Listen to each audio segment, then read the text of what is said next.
Classification में पढ़े according to amount और अकॉर्डिंग टू ड्यूरेशन। अमाउंट के अकॉर्डिंग हम लोग 3 क्लासिफिकेशन पढ़े, mild PPH, moderate PPH, severe PPH. Duration के अकॉर्डिंग जाने प्राइमरी पीपीएच और सेकेंडरी पीपीएच।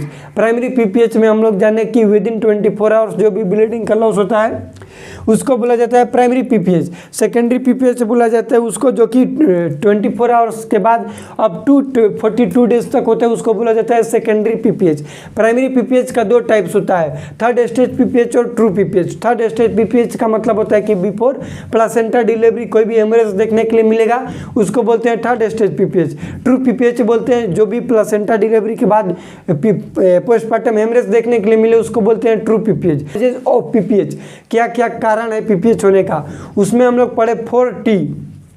ट्रोमेटिक यूट्रस हो सकता है, एटोनिक यूट्रस जो कि मोस्ट कॉमन कॉज होता है पोस्टपार्टम हेमरेज का। उसके बाद टिश्यू, रिटेंड प्लासेंटा पढ़े और थ्रोम्बस एब्नॉर्मलिटी पढ़े। नमस्कार दोस्तों, नर्सिंग के इस यूट्यूब चैनल पर आप सभी का स्वागत है। दोस्तों आज के वीडियो में हम लोग पीपीएच यानी कि पोस्टपार्टम हेमरेज के बारे में पढ़ने वाले हैं। इसके पहले वीडियो में भी पीपीएच को बताए थे लेकिन उसमें कुछ चीज़ें छूट गया था जो कि आज के वीडियो में हम लोग कंप्लीट पीपीएच के बारे में पढ़ेंगे। पीपीएच क्या होता है, इसके कितने टाइप्स होते हैं, कॉजेज क्या है और इसका मेन इंपॉर्टेंस होता है मैनेजमेंट किस तरह से किया जाता है पोस्टपार्टम हेमरेज का। ये सभी चीज़ें जानेंगे हम लोग इस वीडियो में। वीडियो थोड़ा सा लंबा हो सकता है लेकिन इस वीडियो में हम गारंटी देते हैं कि जितना कुछ बताएंगे आप लोग सारा चीज़ याद कर लीजिएगा, क्योंकि इससे पीपीएच से रिलेटेड जितना भी क्वेश्चन बनता होगा आप लोग को हम बता देंगे। सबसे पहले हम लोग अपना टॉपिक को समझेंगे कि पोस्टपार्टम हेमरेज इसका मतलब क्या है। पोस्ट का मतलब होता है आफ्टर, पोस्ट का मतलब क्या होता है आफ्टर। पार्टम का मतलब होता है डिलीवरी, पार्टम मीन्स क्या होता है डिलीवरी। और हेमरेज का मतलब होता है ब्लीडिंग, हेमरेज का मतलब क्या हो गया ब्लीडिंग। वे ब्लीडिंग ध्यान से समझना डिफिनेशन कैसे बनता है। वे ब्लीडिंग जो डिलीवरी के बाद होता है उसको हम लोग बोलते हैं पोस्टपार्टम हेमरेज। आराम से पढ़िएगा, पोस्टपार्टम हेमरेज क्या है तो वे ब्लीडिंग जो कि डिलीवरी के बाद, आफ्टर मतलब बाद होता है, डिलीवरी के बाद होता है उसको हम लोग बोलते हैं पोस्टपार्टम हेमरेज या फिर शॉर्ट टर्म में इसको पीपीएच भी कहा जाता है। PPH postpartum haemorrhage. तो जहाँ पर भी पीपीएच बोलेंगे आप लोग याद रखिएगा कि पोस्टपार्टम हेमरेज का ही हम बात कर रहे हैं। इसमें 2 कंडीशन आता है पोस्टपार्टम हेमरेज में। यदि नॉर्मल वेजाइनल डिलीवरी हो रहा है उसमें 500 ml से ज़्यादा ब्लीडिंग का लॉस होता है तो उसको हम लोग कहते हैं पीपीएच। एनबीडी जिसको बोला जाता है, क्या बोलते हैं हम लोग एनबीडी। एनबीडी का फुल फॉर्म लिख लीजिएगा, नॉर्मल वेजाइनल डिलीवरी। एनबीडी में मोर देन 500 ml से ज़्यादा ब्लीडिंग का लॉस होता है उसको हम लोग पीपीएच में काउंट करते हैं। और एलएससीएस, एलएससीएस मतलब लोअर सेगमेंटल सीजेरियन सेक्शन, जिसको हम लोग अपना भाषा में बोलते हैं बड़ा ऑपरेशन, इसको बड़ा ऑपरेशन बोला जाता है। इसमें मोर देन 1000 ml, 1000 ml से ज़्यादा ब्लीडिंग का लॉस होता है उसको हम लोग बोलते हैं पीपीएच। इसको भी याद रखिए क्योंकि कई बार पूछा जाता है। अब हम लोग डिफिनेशन जानेंगे कि पोस्टपार्टम हेमरेज का डिफिनेशन क्या होता है। तो इसमें इसका डिफिनेशन है कि एनी अमाउंट ऑफ ब्लीडिंग, लिखिएगा यहाँ से एनी अमाउंट ऑफ ब्लीडिंग, कोई भी ब्लीडिंग का amount, any amount of bleeding, bleeding कितना हो सकता है मोर देन 500 ml, 500 ml से ज़्यादा हो सकता है। फ्रॉम और इनटू जेनाइटल ट्रैक, कहाँ से ब्लीडिंग होगा जेनाइटल ट्रैक से, genital tract following childbirth, childbirth up to puerperium, end of puerperium, end of puerperium as evidenced by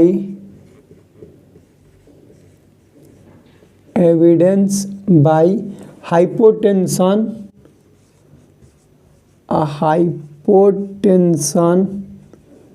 and tachycardia।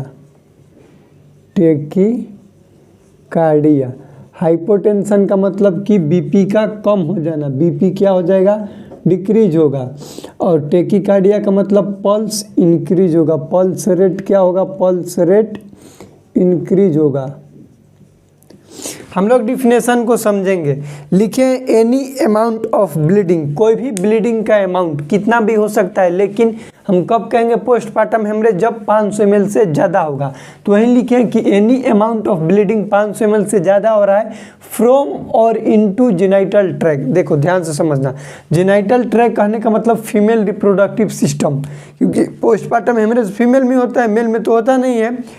From और इनटू का मतलब समझो, फ्रॉम मतलब कि उससे होगा, मतलब कि फीमेल रिप्रोडक्टिव सिस्टम का यूट्रस से होगा, तो इसको बोल देंगे फ्रॉम। और इनटू मतलब कि वहाँ से हो सकता है कि ऊपर से आए, जैसे फेलोपियन ट्यूब की तरह से आए, वो तरह से वहाँ से होगा या फिर उस रास्ता से होगा। समझना, वहाँ से होगा या फिर उस रास्ता से होगा। फॉलोइंग चाइल्ड बर्थ, कब होगा, चाइल्ड बर्थ के बाद। Up to end of puerperium, कब होगा, एंड मतलब खत्म हो सकता है, जब तक प्यूपेरियम वहाँ तक हो सकता है, end of puerperium. As evidence by hypotension, यदि होगा किसी फीमेल में ब्लीडिंग का लॉस होगा, पोस्टपार्टम हेमरेज होगा, तो उसमें क्या देखने के लिए मिलेगा, एविडेंस, सबूत क्या रहेगा, हाइपोटेंशन होगा, उस फीमेल में बीपी डिक्रीज होगा, कम होगा। उसके साथ ही साथ ट्रैकिकार्डिया मतलब पल्स रेट इंक्रीज देखने के लिए मिलेगा। एक शब्द यहाँ पर लिखे हैं प्यूपेरियम, क्या होता है प्यूपेरियम, टाइम पीरियड होता है, क्या है, पीरियड ऑफ टाइम, इसको याद रखना। व्हाट इज प्यूपेरियम, तो puerperium is the period of time, period of time कब तक है, आफ्टर 6 वीक, चाइल्ड बर्थ के बाद 6 वीक तक जो टाइम होता है, 6 वीक तक 42 डेज, उसको हम लोग क्या बोलते हैं, उसको प्यूपेरियम बोला जाता है। इसको आप लोग याद रखिएगा। यहाँ तक क्लियर है। हम लोग अभी तक पढ़े, डिफिनेशन पढ़े, उस डिफिनेशन को समझे, अमाउंट को पढ़े, ठीक। उसके बाद हम लोग पढ़ेंगे significant of PPH. Next heading दीजिएगा, सिग्निफिकेंट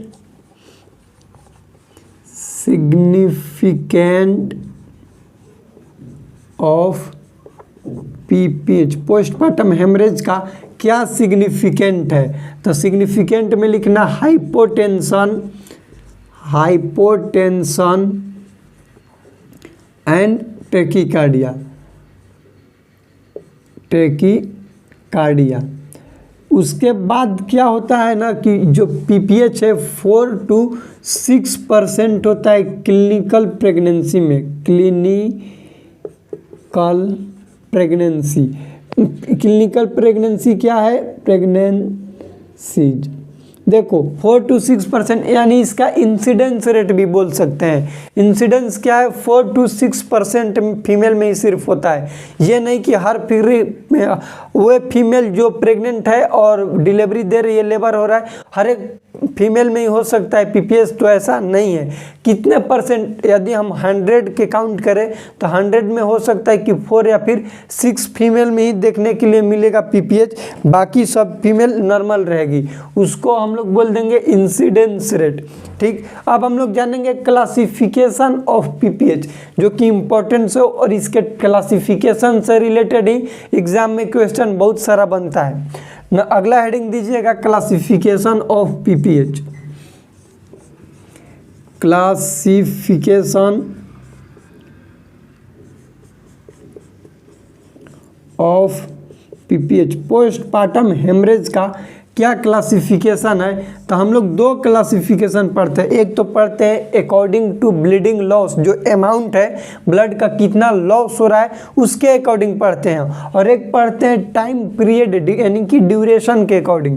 तो पहला लिखिएगा according to amount, according to amount, blood loss का कितना अमाउंट है उसके अकॉर्डिंग, उसमें हम लोग 3 पढ़ते हैं। एक पढ़ते हैं mild PPH, mild PPH, second पढ़ते हैं हम लोग मॉडरेट पीपीएच, मॉडरेट पीपीएच, और थर्ड पढ़ते हैं हम लोग सीवियर पीपीएच, सीवियर पीपीएच।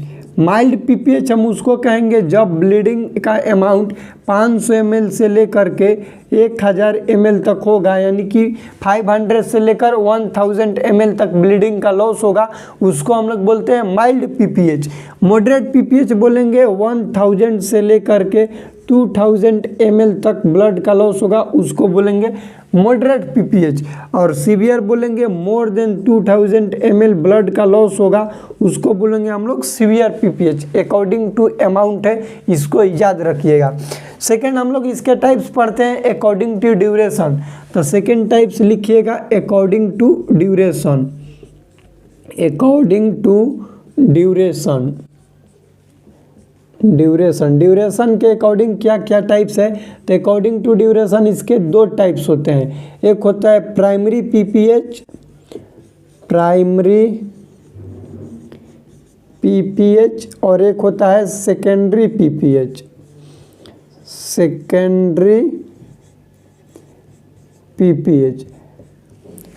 देखो ड्यूरेशन मतलब time. Primary PPH within 24 hours, वे पोस्टमार्टम हेमरेज जो कि चाइल्ड बर्थ के बाद, चाइल्ड जैसे ही डिलीवर हुआ उसके 24 घंटा के अंदर में ब्लीडिंग हो जाए, हेमरेज हो जाए, उसको बोलेंगे प्राइमरी पीपीएच। और चाइल्ड बर्थ के 24 घंटा के बाद, मतलब दूसरा दिन, तीसरा दिन, चौथा दिन वैसे ब्लीडिंग हो, उसको बोलते हैं हम लोग सेकेंडरी पीपीएच। तो लिखिएगा इसमें क्या होगा, ब्लीडिंग या फिर PPH, PPH within 24 hours. कब होगा, विद इन 24 आवर्स।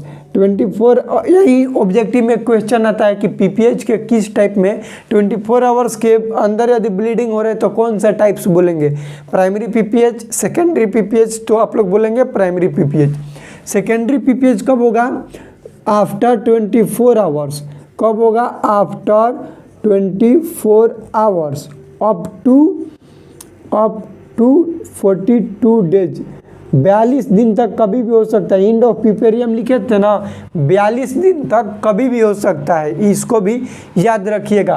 24 घंटा के बाद, मतलब दूसरा दिन से लेकर 42 दिन के बीच में कभी भी हो सकता है, उसको हम लोग बोलेंगे सेकेंडरी पीपीएच।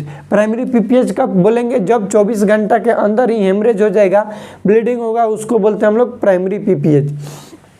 प्राइमरी पीपीएच भी आगे चल के 2 भाग में डिवाइड है। इसके 2 टाइप्स हैं। फर्स्ट होता है हम लोग जिसको बोलते हैं third stage PPH, third stage PPH, और एक बोलते हैं सेकेंड ऑफ टाइप्स को ट्रू पीपीएच। इसको याद रखिएगा। थर्ड स्टेज पीपीएच किसको बोलते हैं कि बिफोर प्लासेंटा डिलीवरी, प्लासेंटा का डिलीवरी होता है थर्ड स्टेज ऑफ लेबर में।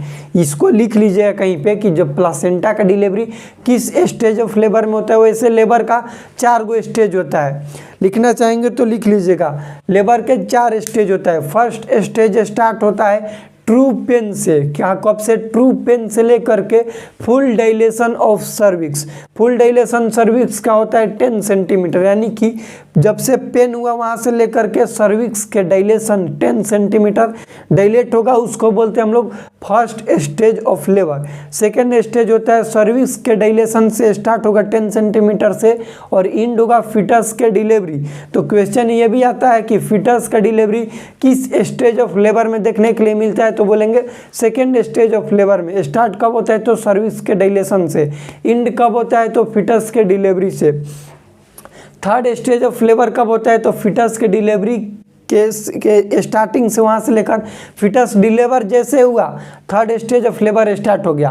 अब एंड कब होगा, जब प्लासेंटा डिलीवर हो जाएगा तब third stage of labour and हो जाएगा। और फोर्थ स्टेज ऑफ लेबर में ऑब्जर्वेशन पीरियड हो जाए 4 आवर्स का, जिसमें मदर को ऑब्जर्व किया जाता है।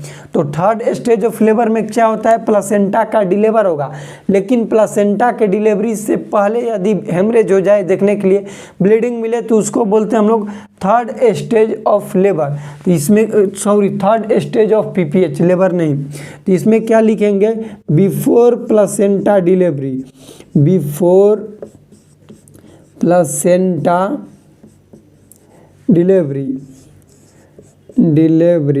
यदि प्लेसेंटा डिलीवरी के पहले ही हेमरेज देखने के लिए मिले उसको क्या बोलते हैं हम लोग, थर्ड स्टेज पीपीएच। और ट्रू स्टेज पीपीएच क्या होता है, true PPH after placenta delivery, after placenta delivery. Placenta delivery के बाद यदि पीपीएच देखने के लिए मिले तो उसको हम लोग क्या बोलेंगे, ट्रू पीपीएच। इसको आप लोग बस याद रखिए, बाकी एक बार रिवीजन कराते हैं आप लोग को। ट्रू पीपीएच कब बोलेंगे, प्लेसेंटा डिलीवरी के बाद। थर्ड स्टेज बोलते हैं प्लेसेंटा डिलीवरी के पहले जब हो जाए ब्लीडिंग, उसको बोलते हैं हम लोग थर्ड स्टेज पीपीएच। एक बार पहले रिवीजन कीजिए पीपीएच क्या है। पीपीएच पोस्टमार्टम हेमरेज जिसका फुल फॉर्म होता है एनी अमाउंट ऑफ ब्लीडिंग, कोई भी ब्लीडिंग का अमाउंट 500 ml से ज़्यादा होगा फ्रॉम और इनटू जेनाइटल ट्रैक, कहाँ से होगा, जेनाइटल ट्रैक से। उसके बाद लिखे हैं following childbirth up to end of puerperium. इसमें एक चीज़ याद रखिएगा कि प्यूपेरियम किसे कहा जाता है, तो प्यूपेरियम टाइम पीरियड है, या इसको याद रखिएगा क्या है, पीरियड टाइम है, टाइम ऑफ पीरियड है 6 वीक तक। कब से, चाइल्ड बर्थ से लेकर के 6 वीक, यानी कि जब चाइल्ड बर्थ हुआ वहाँ से लेकर 42 दिन तक जो स्टार्टिंग के टाइम पीरियड है उसको बोला जाता है puerperium period. As evidence by hypotension and tachycardia, किसी भी फीमेल में यदि ब्लड का लॉस होगा, फ्लूइड वॉल्यूम कम होगा, तो उसमें क्या हो देखने के लिए साइन एंड सिम्टम्स मिलता है, हाइपोटेंशन और ट्रेकिकार्डिया, जो कि शॉक का भी साइन होता है, लिख लीजिएगा। सिग्निफिकेंट ऑफ पीपीएच मतलब प्रूफ क्या है, पीपीएच हो रहा है इसको हम कैसे पता करेंगे, तो उस फीमेल में देखने के लिए मिलेगा हाइपोटेंशन और ट्रेकिकार्डिया। इंसिडेंस रेट लिख लीजिएगा 4 से 6% क्लिनिकल प्रेगनेंसी में देखने के लिए मिलता है पीपीएच। उसके बाद हम लोग पढ़े टाइप्स यानी कि क्लासिफिकेशन ऑफ पीपीएच, उसमें 2 टाइप्स पढ़ते हैं हम लोग, अकॉर्डिंग टू अमाउंट और अकॉर्डिंग टू ड्यूरेशन। अमाउंट में 3 टाइप्स पढ़ते हैं, माइल्ड पीपीएच, मॉडरेट पीपीएच और severe PPH. Mild PPH 500 ml से लेकर 1000 ml तक ब्लीडिंग का लॉस है, उसको बोलते हैं माइल्ड पीपीएच। मॉडरेट पीपीएच 1000 से लेकर 2000 ml तक ब्लीडिंग का लॉस है, उसको बोलते हैं मॉडरेट पीपीएच। सीवियर पीपीएच बोलते हैं 2000 ml से ज़्यादा ब्लीडिंग का लॉस है, उसको बोला जाता है severe PPH. According to duration में होता है प्राइमरी पीपीएच और सेकेंडरी पीपीएच। प्राइमरी पीपीएच उसको बोलते हैं, अब देखो यहाँ पर क्या है, प्राइमरी पीपीएच जो कि with in 24 hours, secondary PPH after 24 hours में जो होगा अप टू 42 डे तक जो होगा उसको बोला जाता है सेकेंडरी पीपीएच।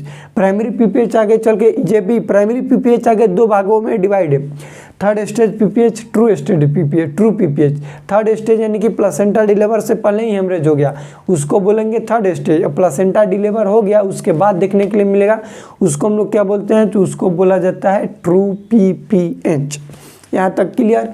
अब यहीं पर लिख लीजिएगा कॉजेज क्या होता है पीपीएच का, causes of PPH, causes of PPH. Postmortem haemorrhage का कॉज क्या है, इसमें क्वेश्चन आता है कि मोस्ट कॉमन कॉज क्या होता है पीपीएच का, तो उसको बोला जाता है एटोनिक यूट्रस। इसमें हम लोग ट्रिक याद रखते हैं 4T। कॉजेज ऑफ पीपीएच में 4T याद रखना है।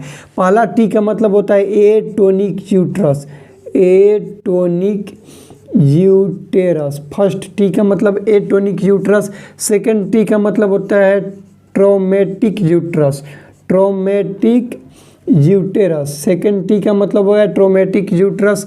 थर्ड टी का मतलब होता है टिश्यू रिटेंड, टिश्यू मतलब कि क्या होगा, टिश्यू रिटेंड मतलब retained placenta, retained placenta, placenta.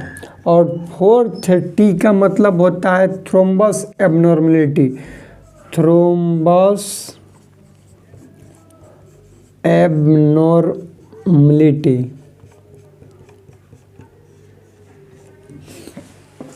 यहाँ से क्वेश्चन बनता है कि 4T ऑफ पीपीएच का क्या है फुल फॉर्म। तो 4T में होता है, पहला टी का मतलब एटोनिक यूट्रस। एटोनिक यूट्रस का मतलब कि अब्सेंट होगा यूट्रस का टोनिसिटी। टोनिसिटी का आने का मतलब कि जो यूट्रस का कॉन्ट्रैक्शन और रिलैक्सेशन पावर होता है वो खत्म हो जाएगा, जो कि मोस्ट कॉमन कॉज होता है पीपीएच का। और यही क्वेश्चन बनता है एग्जाम में, ऑब्जेक्टिव में आता है कि मोस्ट कॉमन कॉज क्या होता है पीपीएच का, बोलेंगे एटोनिक यूट्रस, इसको याद कर लीजिएगा। सेकेंड टी का मतलब ट्रोमेटिक यूट्रस। यूट्रस को ट्रोमा हो गया। ट्रोमा कैसे होगा, प्लेसेंटा डिलीवरी के थ्रू हो सकता है कि कहीं पर रगड़ा गया, वहाँ पर रप्चर हो गया, उसके वजह से हो सकता है। टिश्यू रिटेंड, जो कि बोलते हैं retained placenta. Normal placenta deliver होता है 15 से 20 मिनट, 30 मिनट मैक्सिमम टाइम लगता है प्लेसेंटा का डिलीवर होने में। इसको भी लिख लीजिएगा, नॉर्मल प्लेसेंटा डिलीवर कब तक हो जाता है, तो 15 से 20 मिनट, मैक्सिमम 30 मिनट तक ले सकता है। यदि 30 मिनट के बाद भी प्लेसेंटा डिलीवर नहीं हो पा रहा है तो उसको हम लोग बोलते हैं रिटेंड प्लेसेंटा। इसको याद हो गया, लिख लीजिएगा। नेक्स्ट है थ्रोम्बस एबनॉर्मेलिटी। थ्रोम्बस एबनॉर्मेलिटी मतलब कि ब्लड डिसऑर्डर हो सकता है, जैसे डिसऑर्डर होता है DIC, डिसेमिनेटेड इंट्रावास्कुलर कोएगुलोपैथी हो सकता है, या फिर बहुत सारा ब्लड डिसऑर्डर हो सकता है जिसके वजह से हो सकता है थ्रोम्बस बनने की वजह से ब्लीडिंग देखने के लिए मिलेगा। ये हो गया कॉजेज ऑफ पीपीएच। इसका आप लोग एक स्क्रीनशॉट लीजिए, ताकि अब हम लोग पढ़ेंगे स्टार्टिंग से प्राइमरी पीपीएच को डिटेल में डील करेंगे कि प्राइमरी पीपीएच क्या होता है, जिसमें हम लोग पढ़ेंगे थर्ड स्टेज पीपीएच, इसमें मैनेजमेंट किस तरह से किया जाता है, और ट्रू पीपीएच को मैनेजमेंट किस तरह से किया जाता है। तो इसका आप लोग एक स्क्रीनशॉट ले लीजिएगा। देखिए अब हम लोग जानेंगे प्राइमरी पीपीएच के बारे में। अब हेडिंग दीजिएगा primary PPH. Primary PPH, primary PPH क्या होता है, वे पीपीएच जो कि विदिन 24 आवर्स ब्लीडिंग हो उसको हम लोग बोलते हैं प्राइमरी पीपीएच। ब्लड का लॉस कब होगा, विदिन 24 आवर्स। विदिन 24 आवर्स में ब्लड का जो लॉस होगा, हेमरेज होगा, उसको बोलेंगे प्राइमरी पीपीएच। इसमें इसका दो टाइप्स हम लोग पढ़े प्राइमरी पीपीएच का। एक पढ़े थर्ड स्टेज पीपीएच, और एक पढ़े हम लोग ट्रू पीपीएच। ट्रू का मतलब होता है सही, जो कि रियल वाला पीपीएच है। अब ध्यान से समझना, प्राइमरी पीपीएच मोस्ट कॉमन जो है वो 1 से 2 घंटा में हो जाता है। 1 से 2 आवर्स में यदि होना होगा प्राइमरी पीपीएच को तो स्टार्टिंग के शुरू के 1-2 घंटा में हो जाएगा। यदि नहीं होगा तो हो सकता है कि 24 घंटा तक हो, ऐसा नहीं है कि जरूरी नहीं है, लेकिन मोस्ट कॉमन है कि 1-2 घंटा में हो जाता है। यदि नहीं हुआ तो प्राइमरी पीपीएच अब होने का चांस कम हो जाता है। अब हो सकता है सेकेंडरी पीपीएच हो, जो कि दूसरा दिन से लेकर के 42 दिन तक होता है, उसको बोलते हैं हम लोग secondary PPH. Third stage PPH कब बोले हम, before placenta delivery. Before placenta delivery, placenta delivery के पहले यदि पीपीएच हो जाए तो उसको बोलते हैं थर्ड स्टेज पीपीएच। और आफ्टर में जब होगा, after placenta delivery, after placenta delivery, तब हम लोग क्या बोलेंगे उसको, ट्रू पीपीएच डिलीवरी। इसको याद रखिएगा। और थर्ड स्टेज और ट्रू पीपीएच कॉजेज भी बता दिए। Most common cause atonic uterus होता है। 4T को आप लोग याद रखिएगा। एक चीज़ हम लोग पढ़ेंगे, नॉर्मल मैकेनिज्म क्या होता है, ब्लीडिंग कैसे होता है, इस चीज़ को पढ़ना जरूरी है। तो लिखिएगा normal mechanism of prevent bleeding. Prevent किस तरह से होता है ब्लीडिंग का, लिखिएगा normal mechanism. Normal mechanism to prevent bleeding, to prevent bleeding. Normal mechanism क्या है, जब ब्लीडिंग को प्रिवेंट किया जा सके।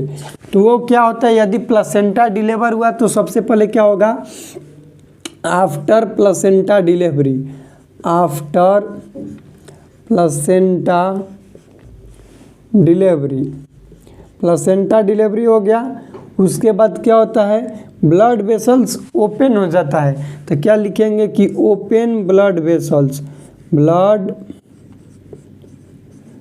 वेसल्स क्या हो जाता है, ओपन हो जाता है। यदि ब्लड वेसल्स ओपन होगा तो क्या होगा कि जो कॉन्ट्रैक्ट्स होता है, किसका कॉन्ट्रैक्शन हो जाएगा, ब्लड वेसल्स का, यूट्राइन वेसल्स का कॉन्ट्रैक्शन होता है। तो ओपन होगा तो क्या फिर आगे होगा, यूट्राइन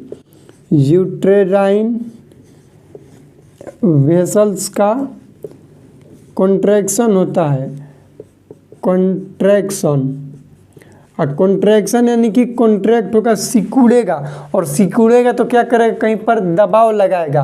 दबाव लगाने की वजह से क्या होता है, कंप्रेस होता है, यूट्राइन ब्लड वेसल्स कंप्रेस होता है। यहाँ पर क्या लिखेंगे,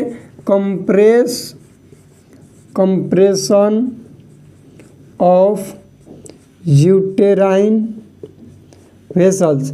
यूट्राइन वेसल्स पर दबाव लगा, क्यों दबाव लगा, ड्यू टू कंट्रैक्शन। और दबाव जब वेसल्स पर दबाव लग गया, वेसल्स दबेगा तो वहाँ पर क्या होगा, ब्लीडिंग का अमाउंट डिक्रीज हो जाएगा, डिक्रीज ब्लीडिंग। या फिर बहुत अच्छा तरीका से दबाव लग गया तो क्या हो सकता है, ब्लीडिंग स्टॉप भी हो सकता है। ये नॉर्मल मैकेनिज्म है, ये होता है, लेकिन पीपीएच के अंदर ये नहीं होता है, ये नॉर्मल मैकेनिज्म है। पीपीएच के अंदर क्या होता है, अब उसको लिखिएगा, यहाँ पर लिखिएगा इन ए टोनिक यूट्रस, इन ए टोनिक यूटेरस। एटोनिक यूट्रस में क्या होगा कि यदि प्लासेंटा का डिलीवर होगा तो वहाँ पर लिखिएगा after placenta delivery, after placenta delivery. Placenta delivery के बाद क्या होता है, ब्लड वेसल्स ओपन होगा, blood vessels open, blood vessels open हुआ। लेकिन यहाँ पर क्या होगा, ड्यू टू एटोनिक यूट्रस, क्या होगा यहाँ पर, एटोनिक यूट्रस है।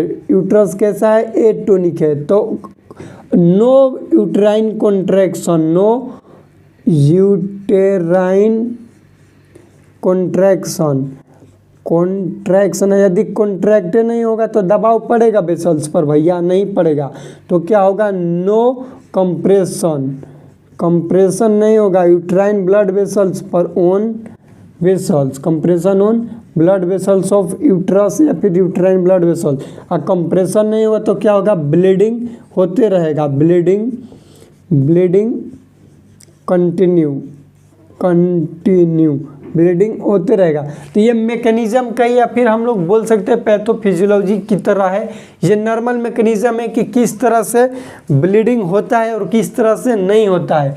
नॉर्मल मैकेनिज्म प्रिवेंट ब्लीडिंग का क्या है, यदि प्लासेंटा डिलीवर हो गया उसके बाद ब्लड वेसल्स ओपन होगा, ब्लड वेसल्स ओपन जब होगा तो यूट्राइन कॉन्ट्रैक्शन होगा, जो यूट्रस का ब्लड वेसल्स है कॉन्स्ट्रिक्ट होगा, दबेगा, और दबेगा तो आसपास में क्या करेगा, वहाँ पर ब्लड वेसल्स को कंप्रेस करेगा। कंप्रेस होने की वजह से क्या होगा, वहाँ पर ब्लीडिंग डिक्रीज हो सकता है, बहुत ज़्यादा सिकुड़ेगा तो ब्लीडिंग डिक्रीज हो जाएगा, और या फिर स्टॉप भी हो सकता है। लेकिन एटोनिक यूट्रस होने की वजह से ना ही तो कंट्रैक्शन होगा और ना ही कंप्रेशन होगा, जिसकी वजह से ब्लीडिंग कंटिन्यू हो सकता है। ये हो गया हम लोग का नॉर्मल मैकेनिज्म। इसका स्क्रीनशॉट लीजिए क्योंकि इसको हम मिटाएंगे और आप लोग को बताएंगे मैनेजमेंट। क्या चीज़ बताएंगे, मैनेजमेंट। लेकिन मैनेजमेंट बताने से पहले एक चीज़ बता देते हैं कि कॉजेज क्या है एटोनिक यूट्रस का, यानी कि एटोनिक यूट्रस क्यों होता है। यहाँ पर लिख लीजिएगा causes of atonic uterus, causes of atonic uterus. जैसे आप लोग को कॉजेज बताए थे पीपीएच का 4T, उसी प्रकार से कॉजेज ऑफ एटोनिक यूट्रस लिखिएगा। सबसे कॉज पहला होता है, देखो कॉजेज ऑफ एटोनिक यूट्रस सबसे पहले लिखिएगा over distended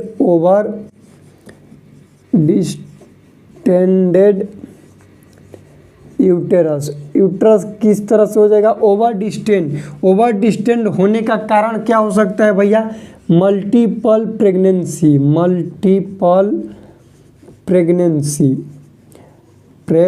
pregnancy. Multiple pregnancy में क्या हो सकता है, ओवर डिस्टेंट करने का मतलब बहुत ज़्यादा फंडल हाइट देखने के लिए मिलेगा, बहुत ज़्यादा एब्डोमिनल गर्थ देखने के लिए मिलेगा, उसको बोलते हैं ओवर डिस्टेंडेड। क्यों होगा, मल्टीपल प्रेगनेंसी। यदि ट्विंस है, जब ट्विंस रहेगा तो डबल चाइल्ड है तो उसमें मल्टीपल प्रेगनेंसी में क्या होगा कि सिम्फाइविस फंडल हाइट जो होता है वो इंक्रीज होगा, एब्डोमिनल गर्थ भी इंक्रीज होगा, उसके वजह से हो सकता है कि ये टोनिक यूट्रस हो जाए। ओवर डिस्टेंडेंस का और कारण हो सकता है पॉलीहाइड्रोमिनोज,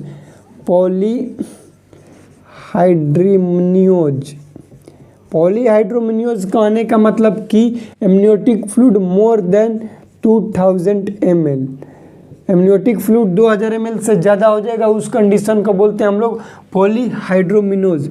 और क्या कारण हो गया, मल्टीपल प्रेगनेंसी हो गया, पॉलीहाइड्रोमिनोज हो गया, मैक्रोसोमिया मतलब लार्ज बेबी का साइज क्या होगा, लार्ज होगा, लार्ज बेबी। उसके बाद डायबिटिक मदर, क्या हो सकता है, डायबिटिक मदर में भी हो सकता है कि एटोनिक यूट्रस देखने के लिए मिले, डायबिटिक मदर। ठीक, उसके बाद पहला हो गया यहाँ पर ओवर डिस्टेंडेड, उसके बाद लिखिएगा माल न्यूट्रिशन और अनेमिया।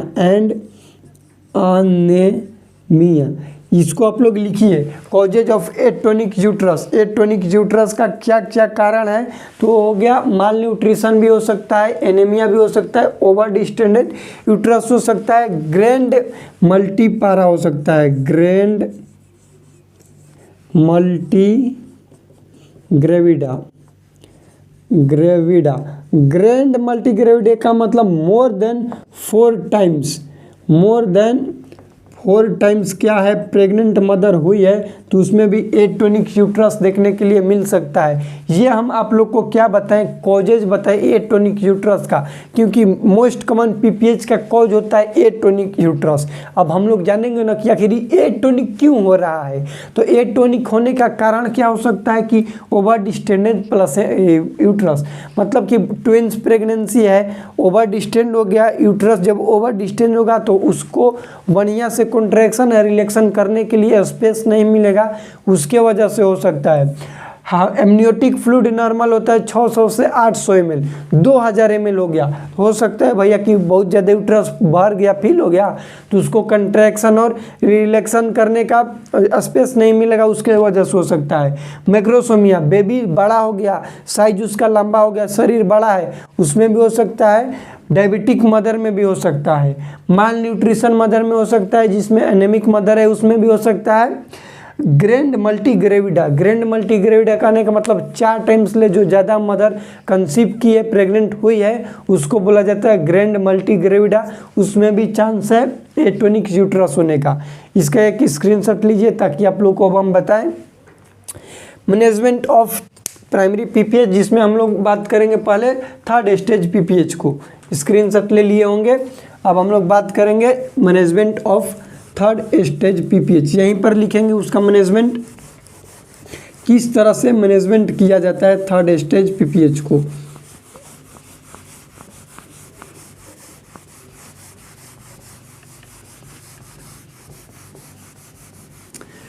देखिए, लिखिएगा management of 3rd stage PPH. सबसे पहले मैनेजमेंट में यहाँ पर हम लिख दे रहे हैं आरएक्स का मतलब मैनेजमेंट में सबसे पहले हम लोग करेंगे मदर को इमीडिएट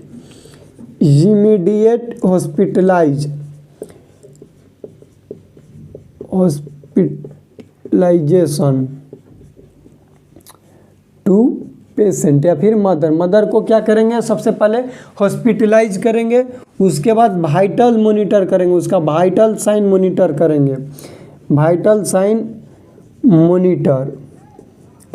मॉनिटर करेंगे, फ्लूइड एडमिनिस्ट्रेशन करेंगे, फ्लूइड को प्रोवाइड किया जाएगा मदर को, ब्लड एग्जामिनेशन करेंगे, ब्लड एग्जामिनेशन कर लिए। उसके बाद हम लोग यूट्रस को पल्पेट करेंगे, यूटेरस को क्या करेंगे, पल्पेट करेंगे, पल्पेट क्यों किया जाता है? चेक करेंगे प्लासेंटा डिलीवर हुआ है कि नहीं। चेक यहाँ पर क्या करेंगे? चेक प्लासेंटा सेपरेट हुआ है कि नहीं, और एक चेक करेंगे कि यदि प्लासेंटा सेपरेट हुआ है कि नहीं और हुआ कि नहीं। चेक करेंगे प्लासेंटा सेपरेट हो गया कि नहीं, तो पहले चेक करेंगे प्लासेंटा अंदर है कि नहीं, और नहीं है तो उसको क्या करेंगे? रिमूव करेंगे। इफ़ नॉट सेपरेट, एक दिन सेपरेट। ध्यान से इस चीज़ को थोड़ा ध्यान से समझ लीजिएगा।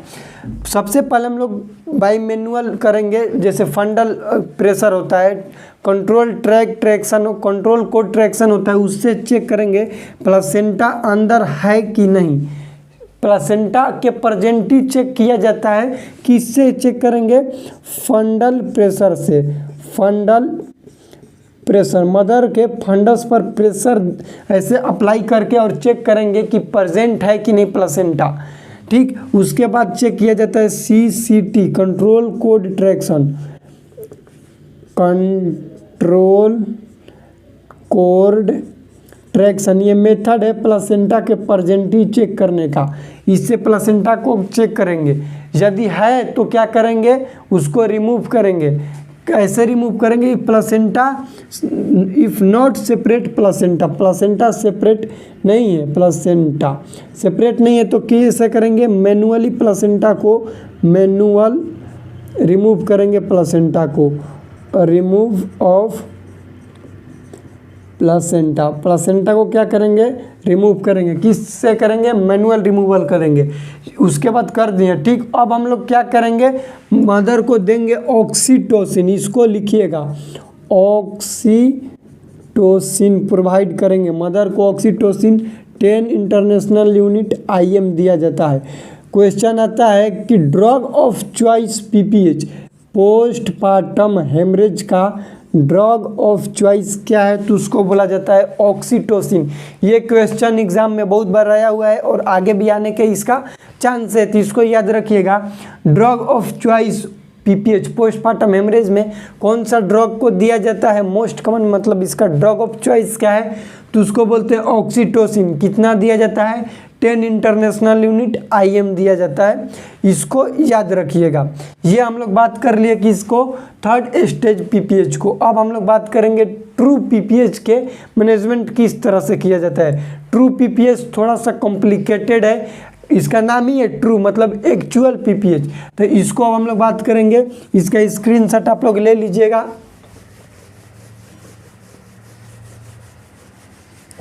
अब लिखिएगा हेडिंग में management of true PPH। Management of true PPH। True PPH का मैनेजमेंट किस तरह से करेंगे? सेम ऐसा यहाँ तक सेम करेंगे। ठीक, उसके बाद यहाँ से लिखिएगा कि पल्पेट करेंगे यूट्रस को। ट्रू PPH और थर्ड स्टेज PPH दोनों में यूट्रस को पल्पेट किया जाता है, तो इसको याद रखिएगा।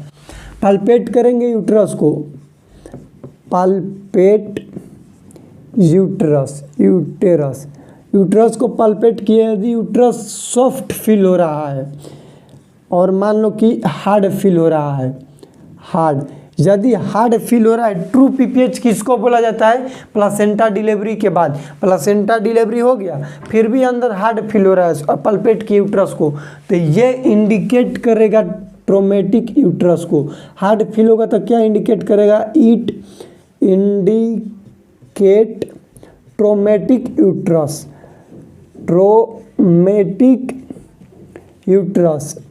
यूटेरस। देखो ध्यान से समझना, ट्रू PPH किसको कहा जाता है? True PPH after placenta delivery के बाद जो PPH होता है उसको बोलते हैं ट्रू PPH। प्लासेंटा डिलीवरी हो गया, फिर भी अंदर पल्पेट किया, हार्ड फील हो रहा है, तो भैया कुछ ना कुछ तो गड़बड़ है, तभी तो हार्ड फील हो रहा है। तो हार्ड फील होगा तो क्या इंडिकेट करेगा? चांस बनेगा ट्रोमा हो गया है यूट्रस का। यदि ट्रोमा हो गया यूट्रस को तो हम लोग क्या करेंगे? विजुअलाइज करेंगे, exploration of utero vaginal canal. Uterus और वेजाइनल के कैनाल को विजुअलाइज किया जाएगा। विजुअलाइज कर कैनाल है, कैनाल विजुअलाइज करके क्या करेंगे, हीमोस्टैटिक सुचर करेंगे। हीमोस्टैटिक सुचर मतलब कि जो भी आर्टरी या फिर जिसके वजह से ब्लड वेसल्स के वजह से वहाँ पर रप्चर हुआ, ट्रॉमा हुआ है, ब्लीडिंग हो रहा है, उसको क्या कर देंगे, सुचर करेंगे। उसी को बोला जाता है हीमोस्टैटिक सुचर। यदि यूट्रस हार्ड फील होगा तब, पल्पेट किए हार्ड फील होगा तब ये प्रोसेस करेंगे। यदि यूट्रस सॉफ्ट फील हो रहा है तब हम लोग क्या करेंगे, इंजेक्शन देंगे ऑक्सीटोसिन, इंजेक्शन देंगे ऑक्सीटोसिन देंगे 10 इंटरनेशनल यूनिट IM। ठीक, यदि पेशेंट को ऑक्सीटोसिन दे दिए, ऑक्सीटोसिन देने के बाद भी ब्लीडिंग नहीं रुक रहा है, ध्यान से समझना, तब हम लोग देते हैं इंजेक्शन मेथर्जिन, इंजेक्शन मेथर्जिन। यदि मेथर्जिन दिए, ब्लीडिंग स्टॉप हो गया, स्टॉप, तब तो ठीक है। और ब्लीडिंग मान लो कि कंटिन्यू ही है, कंटिन्यू ब्लीडिंग कंटिन्यू है, PPH हो रहा है, मेथर्जिन और ऑक्सीटोसिन देने के बाद भी PPH रुक नहीं रहा है, तब हम लोग क्या करेंगे, तब मदर को देंगे प्रोस्टाग्लैंडिन F2 अल्फा। अब क्या देंगे मदर को, यदि ब्लीडिंग हो रहा है, कंटिन्यू है, इसमें लिखिएगा, स्टॉप हो गया तो यहीं तक छोड़ देंगे। और ये ऑक्सीटोसिन या फिर मेथर्जिन देने के बाद भी ब्लीडिंग हो रहा है, तब हम लोग क्या देते हैं, PGF2 alpha, prostaglandin F2 alpha कहा जाता है इसको देते हैं 200 माइक्रोग्राम, 200 माइक्रोग्राम देते हैं। या फिर देते हैं हम लोग प्रोस्टाग्लैंडिन E1, इसको कैसे देते हैं, तो इंट्रारेक्टली देते हैं, इंट्रारेक्टली दिया जाता है, इसको याद रखिएगा। यदि इसको देने के बाद मान लो कि ब्लीडिंग स्टॉप हो गया, इसको देने के बाद ब्लीडिंग स्टॉप हो गया, तब तो ठीक है। अब ब्लीडिंग फिर भी हो रहा है, यदि ब्लीडिंग फिर भी कंटिन्यू है, ब्लीडिंग फिर भी कंटिन्यू है, तब हम लोग क्या करेंगे, अब हम लोग यूटेराइन टेम्पोनेंट को यूज में लेते हैं, यूटेराइन टेम्पोनेंट को हम लोग यूज में लेते हैं। यूटेराइन टेम्पोनेंट में क्या होगा कि हम लोग कंप्रेस करेंगे, यूट्रस को कंप्रेस कर देंगे।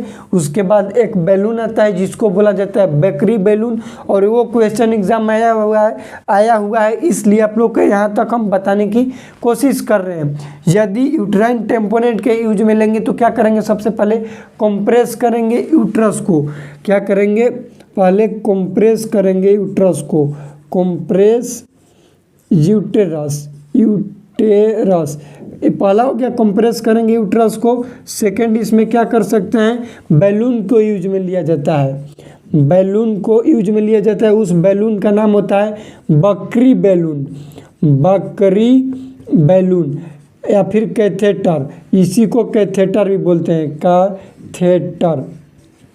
तो क्वेश्चन आता है कि बकरी बैलून कहाँ यूज में लिया जाता है, तो बोलेंगे PPH में। PPH मतलब पोस्टपार्टम हेमरेज में यूज में लिया जाता है, ब्लीडिंग को प्रिवेंट करने का। कि ये ब्लीडिंग को कैसे प्रिवेंट करेगा, इसको देख लीजिएगा। ये यूट्रस हो गया, बैलून गया अंदर, अब बैलून को हम लोग क्या करेंगे, इन्फ्लुएंट कर देंगे। तो इन्फ्लुएंट करेंगे तो ये दोनों साइड के यूट्रस के लाइनिंग को क्या कर देगा, चपका देगा। इधर से इसको दब दिया, उधर से उसको दब दिया, तो जो भी ब्लड वेसल्स है वो क्या हो गया, दब गया। दबने की वजह से हो सकता है कि ब्लीडिंग रुक जाए, ब्लीडिंग इसमें भी रुक जाएगा तो ठीक है। ये सब अप्लाई करने से यदि ब्लीडिंग स्टॉप हो जाता है, स्टॉप तो बात ठीक है। अब फिर भी कंटिन्यू हो रहा है, ध्यान से समझना, फिर भी इतना चीज़ करने के बाद भी ब्लीडिंग नहीं हो रहा है, तो हम लोग करते हैं लाइगेशन ऑफ यूटेरोवेजाइनल आर्टरी। क्या करते हैं, यहाँ पर लिखिएगा, आगे यहाँ पे लिखिएगा, यदि ब्लीडिंग कंटिन्यू हो रहा है तब हम लोग क्या करेंगे, लाइगेट करेंगे यूटेरोवेजाइनल आर्टरी को। यहाँ से लिखिएगा, ब्लीडिंग यदि कंटिन्यू है तो क्या करेंगे, लाइगेट करेंगे। लाइगेट किया जाता है यूटेरोवेजाइनल आर्टरी। यूट्रोवेजाइनल आर्टरी को लाइगेट मतलब बांध दिया जाता है। और ये जो बांधने की प्रोसीजर होता है, इस प्रोसीजर को कहा जाता है beta Lynch brace procedure. Beta Lynch brace procedure. ये क्वेश्चन भी एग्जाम में आता है कि what is beta Lynch brace procedure, तो बोलेंगे ligation of uterovaginal artery during PPH postpartum haemorrhage, उसको बोला जाता है बीटा लिंच प्रोसीजर। यदि इतना सारा चीज करने के बाद, ध्यान से समझना, इतना चीज करने के बाद ब्लीडिंग स्टॉप हो गया भैया तब तो ठीक है, और नहीं हुआ, हम लोग भी इतना काम कर रहे हैं फिर भी ब्लीडिंग स्टॉप नहीं हो रहा है, तो मन कुताएगा तो क्या कर देंगे, सीधा यूट्रस को ही रिमूव कर देंगे, ना रहेगा बांस ना बाजेगा बसुली। तो उसको क्या करेंगे हम लोग, हिस्टेरेक्टमी करेंगे। हिस्टेरेक्टमी, रिमूवल ऑफ यूट्रस को रिमूव कर देंगे भैया। ये हो गया पीपीएच का मैनेजमेंट, सर्जिकल मैनेजमेंट में हो गया। इसको थोड़ा सा समझिएगा ट्रू पीपीएच को, क्योंकि ये कॉम्प्लिकेटेड हो गया कि स्टॉप होगा नहीं होगा, इसको किस तरह से समझा जाए।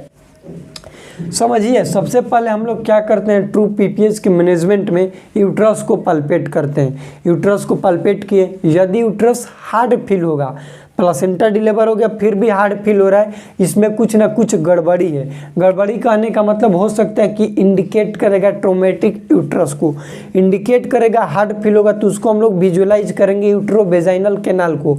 विजुअलाइजेशन करेंगे जहाँ पर भी जो भी आर्टरी, जो भी ब्लड वेसल्स रप्चर रहेगा, उस रप्चर को क्या करेंगे हम लोग, हीमोस्टेटिक सुचरिंग कर देंगे, ठीक हो जाएगा। यदि यूट्रस सॉफ्ट फील होगा, दोनों कंडीशन, या तो हार्ड फील होगा या फिर सॉफ्ट फील होगा, मान लो कि सॉफ्ट फील होगा तो हम लोग क्या करेंगे, ब्लीडिंग तो होगा भैया, क्योंकि मैनेजमेंट कर रहे हैं ना, पढ़ रहे हैं पीपीएच प्राइमरी पोस्टपार्टम हेमरेज, तो ब्लीडिंग हो रहा है तो ऑक्सीटोसिन इंजेक्शन देंगे ताकि ब्लीडिंग रुक जाए। ऑक्सीटोसिन से ब्लीडिंग नहीं रुका तो मेथर्जिन देंगे, मेथर्जिन से भी ब्लीडिंग स्टॉप हो गया तब तो सही बात है, यहीं तक रुक जाएंगे, इतना प्रोसीजर नहीं करना पड़ेगा। यदि ब्लीडिंग फिर भी मेथर्जिन देने के बाद भी कंटिन्यू है, तब हम लोग प्रोस्टाग्लैंडिन F2 अल्फा इंजेक्शन होता है देंगे, उसको 200 माइक्रोग्राम देते हैं, या फिर देंगे प्रोस्टाग्लैंडिन E1 इंट्रारेक्टल देंगे, टैबलेट होता है इंट्रारेक्टली देंगे। यदि इसको देने के बाद ब्लीडिंग स्टॉप हो गया तब तो सही बात है, यहीं तक प्रोसीजर को रोक दिया जाएगा। यदि ब्लीडिंग फिर भी हो रहा है, कंटिन्यू है, तब हम लोग यूट्राइन टेम्पोनेंट के काम में लेते हैं, जैसे कंप्रेस करेंगे यूट्रस को, उसके साथ साथ बैलून को यूज करते हैं। बैलून मतलब कैथेटर को यूज करेंगे, उस कैथेटर का नाम होता है बकरी बैलून। तो क्वेश्चन एग्जाम में आएगा कि बकरी बैलून किस डिजीज कंडीशन के मैनेजमेंट में यूज किया जाता है, तो बोलेंगे पोस्टपार्टम हेमरेज में। यदि बकरी बैलून यूज करने के बाद ब्लीडिंग स्टॉप हो जाता है तब तो भैया बहुत बढ़िया है, ये तक हम लोग गोड़ हाथ जोड़ के आगे बढ़ेंगे, छोड़ देंगे इसको। यदि ब्लीडिंग फिर भी कंटिन्यू है, ब्लीडिंग हो रहा है, बताओ इतना मैनेजमेंट किए फिर भी ब्लीडिंग हो ही रहा है, तब हम लोग क्या करेंगे, जो भी आर्टरी, जो भी ब्लड वेसल्स के थ्रू ब्लीडिंग हो रहा है उसको लाइगेट कर देंगे, यानी कि बांध देंगे। और बांधने के जो होता है बोलते हैं लाइगेट यूट्रोवेजाइनल आर्टरी। यूट्रस और वेजाइना की आर्टरी को लाइगेट किया जाता है, बांध दिया जाता है। और इसको बांधने की ये जो प्रोसीजर है, जो प्रोसेस है, इस प्रोसेस को कहा जाता है बीटा लिंच ब्रेस प्रोसीजर। इसको आप लोग याद रखिएगा कि बीटा लिंच ब्रेस प्रोसीजर क्या होता है। और यदि इसके बाद ब्लीडिंग स्टॉप हो गया तब तो ठीक है, अब ब्लीडिंग हो ही रहा है, ब्लीडिंग कंटिन्यू है, गुस्सा आएगा, गुस्सा आने के बाद क्या करेंगे, पूरा यूट्रस को लेके रिमूव कर देंगे, ना रहेगा बांस ना बजेगी बसली, ना यूट्रस रहेगा ना ब्लीडिंग होगी। ये हिस्टेरेक्टमी जिसको कहा जाता है। ये हो गया मैनेजमेंट टोटल प्राइमरी पीपीएच का। अभी बचा हुआ है सेकेंडरी पीपीएच, डरिए नहीं, सेकेंडरी पीपीएच 5 मिनट में खत्म करते हैं आप लोग को। सेकेंडरी पीपीएच क्या होता है कि after 24 hours up to 42 days तक जो होता है उसको बोलते हैं सेकेंडरी पीपीएच, उसको बोला जाता है secondary PPH. Most common cause होता है सेकेंडरी पीपीएच का रिटेंड प्लासेंटा। उसमें बस 2-4 पॉइंट लिखना है, ज़्यादा चीज़ नहीं लिखना है। सेकेंडरी पीपीएच में लिखिएगा सेकेंडरी पीपीएच, सेकेंडरी पीपीएच। इसका मोस्ट कॉमन कॉज होता है रिटेंड प्लासेंटा, रिटेंड प्लासेंटा। इसमें क्या करते हैं, इसमें रिमूव किया जाता है जो भी है ओवम फोर्सेप्स के थ्रू रिमूव कर देंगे। ओवम फोर्सेप के थ्रू क्या करेंगे, जो भी पार्ट अंदर रह गया है प्लासेंटा का हो या फिर कुछ भी का हो, उसको क्या कर देंगे, रिमूव कर देंगे। ये हो गया सेकेंडरी पीपीएच। सेकेंडरी पीपीएच होता कब है, 24 आवर्स ले लेकर के 42 डेज तक होता है। जो ब्लड का लॉस हो उसको क्या बोलते हैं, सेकेंडरी पीपीएच। आप लोग इसको भी याद रखिएगा सेकेंडरी पीपीएच को, ठीक ना। देखो यहाँ पर जो हम लोग है ओवम फोर्सेप्स के थ्रू रिटेन प्लासेंटा, जो भी प्लासेंटा बचा है उसको रिमूव कर दिया जाता है। ये हो गया हम लोग के पीपीएच के बारे में। डरिए नहीं, एक बार शुरू से इतना मेहनत किए हैं, इतना तक पहुँचे हैं वीडियो तक, तो रिवीजन कर लीजिए। जो कुछ भी बोलेंगे सिर्फ आप लोग उस चीज़ को सुनिएगा ताकि रिवीजन हो जाए। 5 मिनट और लगेगा, रिवीजन बहुत अच्छा तरीका से हो जाएगा। हम लोग पढ़े पीपीएच, पोस्टपार्टम हेमरेज क्या होता है। नॉर्मल वेजाइनल डिलीवरी में 500 ml यदि ब्लीडिंग का लॉस हो जाए उसको बोलते हैं हम लोग पोस्टपार्टम हेमरेज। LSCS में क्या होता है, 1000 ml से ज़्यादा होगा। डिफिनेशन में पढ़े कि क्या होता है, चाइल्ड बर्थ से लेकर के अप टू एंड ऑफ पिपेरियम जो भी ब्लीडिंग का लॉस होता है उसको बोलते हैं पोस्टपार्टम हेमरेज। सिग्निफिकेंट क्या है, हाइपोटेंशन के साथ ट्रैकीकार्डिया होता है। नोट्स के आप लोग देखते रहिए जो भी बोल रहे हैं। क्लासिफिकेशन में पढ़े अकॉर्डिंग टू अमाउंट और अकॉर्डिंग टू ड्यूरेशन। अमाउंट के अकॉर्डिंग हम लोग 3 क्लासिफिकेशन पढ़े, mild PPH, moderate PPH, severe PPH. Mild PPH में हम लोग 500 ml से 1000 ml तक जाने, मॉडरेट पीपीएच में 1000 ml से 2000 ml तक जाने, और सीवियर पीपीएच में 2000 ml से ज़्यादा जो भी ब्लड का लॉस होता है उसको बोलते हैं सीवियर पीपीएच। ड्यूरेशन के अकॉर्डिंग जाने प्राइमरी पीपीएच और सेकेंडरी पीपीएच। प्राइमरी पीपीएच में हम लोग जाने कि विदिन 24 आवर्स जो भी ब्लीडिंग का लॉस होता है उसको बोला जाता है प्राइमरी पीपीएच। सेकेंडरी पीपीएच बोला जाता है उसको जो कि 24 आवर्स के बाद अप टू 42 डेज तक होता है उसको बोला जाता है सेकेंडरी पीपीएच। प्राइमरी पीपीएच का 2 टाइप्स होता है, थर्ड स्टेज पीपीएच और true PPH. Third stage PPH का मतलब होता है कि बिफोर प्लासेंटा डिलीवरी कोई भी हेमरेज देखने के लिए मिलेगा उसको बोलते हैं third stage PPH. True PPH बोलते हैं जो भी प्लासेंटा डिलीवरी के बाद पोस्टपार्टम हेमरेज देखने के लिए मिले उसको बोलते हैं true PPH. Secondary PPH 24 hours के बाद जो भी ब्लीडिंग देखने के लिए मिलेगा उसको बोला जाता है सेकेंडरी पीपीएच। ट्रू पीपीएच में हम लोग पढ़े कि सबसे पहले हम लोग कॉजेज ऑफ पीपीएच, क्या क्या कारण है पीपीएच होने का। उसमें हम लोग पढ़े 4T। ट्रोमेटिक यूट्रस हो सकता है, एटोनिक यूट्रस जो कि मोस्ट कॉमन कॉज होता है पोस्टपार्टम हेमरेज का। उसके बाद टिश्यू, रिटेंड प्लासेंटा पढ़े और थ्रोम्बस एबनॉर्मलिटी पढ़े, उसके ये कॉजेज होगा। अब हम लोग जाने थे इसमें एटोनिक यूट्रस जो कि मोस्ट कॉमन कॉज होता है पीपीएच का। ये क्यों होता है, वो एटोनिक यूट्रस होने का क्या कारण है उसमें पढ़े। ग्रैंड मल्टीग्रेविडा पढ़े, ओवर डिस्टेंडेड यूट्रस पढ़े। ओवर डिस्टेंडेड यूट्रस होने का भी बहुत सारा कारण होता है। मल्टीपल प्रेगनेंसी होता है, पॉलीहाइड्रोमिनोज होता है, मैक्रोसोमिया होता है, डायबिटिक मदर होती है तो भी हो सकता है एटोनिक यूट्रस। उसके साथ साथ हम लोग पढ़े एटोनिक यूट्रस का कारण माल न्यूट्रिशन हो सकता है, एनीमिया हो सकता है। उसके बाद हम लोग पढ़े ट्रू पीपीएच या फिर थर्ड स्टेज पीपीएच के मैनेजमेंट। थर्ड स्टेज पीपीएच के मैनेजमेंट में हम लोग यूट्रस को पल्पेट करेंगे। पल्पेट करने से क्या पता चलेगा यदि प्लासेंटा सेपरेट हुआ कि नहीं, प्लासेंटा सेपरेट हुआ या फिर नहीं, ये किस मेथड से हम लोग पता करते हैं। तो वो पता करते हैं फंडल प्रेशर से और पता करते हैं कंट्रोल कोड ट्रैक्शन से।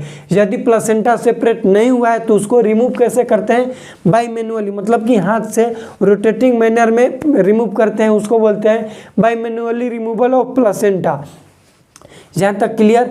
Drug of choice postpartum haemorrhage oxytocin, इसको याद रखिएगा। ड्रग ऑफ चॉइस ऑक्सीटोसिन होता है, 10 इंटरनेशनल यूनिट दिया जाता है, IM दिया जाता है, इसको याद रखिएगा। उसके बाद हम लोग पढ़े ट्रू पीपीएच के मैनेजमेंट। ट्रू पीपीएच के मैनेजमेंट में यूट्रस को पल्पेट किया जाता है। यदि यूट्रस हार्ड फील होगा तो इंडिकेट करेगा ट्रोमेटिक यूट्रस को, ट्रोमेटिक यूट्रस को इंडिकेट करेगा तो हम लोग एक्सप्लोरेशन करेंगे यूट्रोवेजाइनल कैनाल को। उसके बाद हम लोग हीमोस्टैटिक सुचर कर देते हैं। यदि यूट्रस सॉफ्ट फील हो रहा है तो हम लोग क्या करेंगे, इंजेक्शन देंगे ऑक्सीटोसिन। ऑक्सीटोसिन से भी प्रिवेंट नहीं हो रहा है ब्लीडिंग तो इंजेक्शन देंगे मेथर्जिन। मेथर्जिन से आगे देखेंगे यदि ब्लीडिंग स्टॉप हो गया तब तो बढ़िया बात है, यहीं तक प्रोसीजर को स्टॉप कर दिया जाएगा, आगे कुछ भी नहीं करेंगे, क्योंकि हम लोग का मेन काम क्या है, ब्लीडिंग को प्रिवेंट करना। ब्लीडिंग रुक गया तो छोड़ देंगे, यदि ब्लीडिंग कंटिन्यू है तो क्या करेंगे हम लोग, प्रोस्टाग्लैंडिन F2 अल्फा देंगे या फिर प्रोस्टाग्लैंडिन E1 देंगे। प्रोस्टाग्लैंडिन F2 अल्फा कितना दिया जाता है, 200 माइक्रोग्राम, और E1 को जो है इंट्रारेक्टली दिया जाता है। यदि इसके देने के बाद ब्लीडिंग प्रिवेंट हो जाएगा, स्टॉप हो जाएगा तो ठीक है, ब्लीडिंग होता रहेगा, कंटिन्यू रहेगा, तब हम लोग करते हैं यूट्राइन टेम्पोनेंट का सहारा लेते हैं। यूट्राइन टेम्पोनेंट में हम लोग क्या करेंगे, कंप्रेस करेंगे यूट्रस को, या फिर बकरी बैलून को यूज में लिया जाता है। बकरी बैलून के यूज में लेने से यदि ब्लीडिंग स्टॉप हो जाता है तब तो ठीक बात है, यदि फिर भी इतना प्रोसीजर करने के बाद भी ब्लीडिंग कंटिन्यू है तब हम लोग लाइगेट करेंगे यूट्रस और वेजाइना कैविटी आर्टरी को, और इस प्रोसीजर को कहा जाता है बीटा लिंच प्रोसीजर। यदि इस प्रोसीजर के करने के बाद ब्लीडिंग स्टॉप हो जाता है तब हम लोग क्या करेंगे, स्टॉप हो गया तो छोड़ देंगे, हाथ जोड़ लेंगे, भैया इतना मेहनत किए छोड़ देंगे। यदि ब्लीडिंग फिर भी हो रहा है तब गुस्सा आ जाएगा, यूट्रस को ही रिमूव कर देंगे, जिसको बोला जाता है हिस्टेरेक्टमी। सेकेंडरी पीपीएच में क्या करते हैं, मोस्ट कॉमन कॉज होता है सेकेंडरी पीपीएच का रिटेंड प्लासेंटा। देखो ओवरऑल पीपीएच का मोस्ट कॉमन कॉज होता है एट्रोनिक यूट्रस। यदि स्पेशल पूछ देगा कि सेकेंडरी पीपीएच का क्या होता है कॉज, तो बोलेंगे रिटेंड प्लासेंटा। मैनेजमेंट कैसे करते हैं, ओवम फोर्सेप्स से जो भी प्लासेंटा अंदर है उसको रिमूव कर दिया जाता है। ये हो गया हम लोग के पोस्टपार्टम हेमरेज के बारे में डिटेल वीडियो कैसा लगा प्लीज़ कमेंट सेक्शन में बताइएगा। मेहनत को अपने दोस्तों के साथ शेयर कीजिएगा ताकि आप लोग के लिए अगला वीडियो हम लोग लाएंगे एबॉर्शन पर। तो इस वीडियो में इतना ही, मिलते हैं अगले वीडियो में, तब तक के लिए जय राम जी की। कर भला तो हो भला। इस वीडियो को अपने दोस्तों के साथ शेयर कीजिएगा ज़रूर।